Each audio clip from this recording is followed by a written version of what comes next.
পাবনায় মসজিদ ভিত্তিক শিশু ও গণশিক্ষা কার্যক্রমের প্রকল্পে জনবল রাজস্বকরণ ও আউটসোর্সিং বাতিলের দাবিতে মানববন্ধন অনুষ্ঠিত। তানজিল হাসানের তথ্যচিত্রে ফারহানা খাতুনের প্রতিবেদন।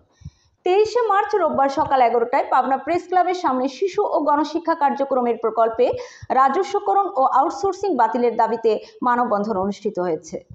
মসজিদ ভিত্তিক শিশু ও গণশিক্ষা কার্যক্রম প্রকল্পের কর্মকর্তা কর্মচারী শিক্ষক ও কেয়ারটেকারদের অংশগ্রহণে অনুষ্ঠিত এই মানববন্ধনে বক্তব্য রাখেন জামাতে ইসলামী পাবনা শাখার নায়েবে আমির মাওলানা ইকবাল হুসাইন, বেগম খালেদা জিয়ার বিশেষ সহকারী শামসুর রহমান শিমুল বিশ্বাস, জামাতে ইসলামী পাবনা শাখার সেক্রেটারি মাওলানা আব্দুল গাফফার খান, মসজিদ ভিত্তিক শিশু ও গণশিক্ষা কার্যক্রম পাবনা জেলার ফিল্ড অফিসার মোহাম্মদ রজব আলী, ফিল্ড সুপারভাইজার মোহাম্মদ উজ্জ্বল হোসেন, ফরিদ হোসেন সহ প্রমুখ ব্যক্তিবর্গ।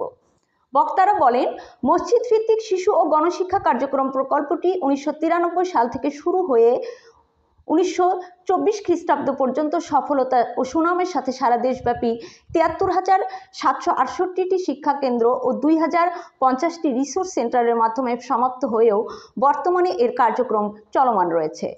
ইসলামিক ফাউন্ডেশন কর্তৃক বাস্তবায়নাধীন মসজিদ ভিত্তিক শিশু ও গণশিক্ষা কার্যক্রম প্রকল্পটি জাতীয় শিক্ষানীতির আলোকে সারা দেশের মসজিদ অবকাঠামো ব্যবহার করে দরিদ্র, সুবিধাবঞ্চিত প্রত্যন্ত অঞ্চলের ঝরে পড়া শিক্ষার্থীদের বিনামূল্যে প্রাথমিক শিক্ষা প্রদান করার পাশাপাশি কিশোর কিশোরী ও বয়স্কদের পবিত্র কুরআন শিক্ষা, নৈতিকতা ও ধর্মীয় মূল্যবোধ শিক্ষাদান করে আসছে।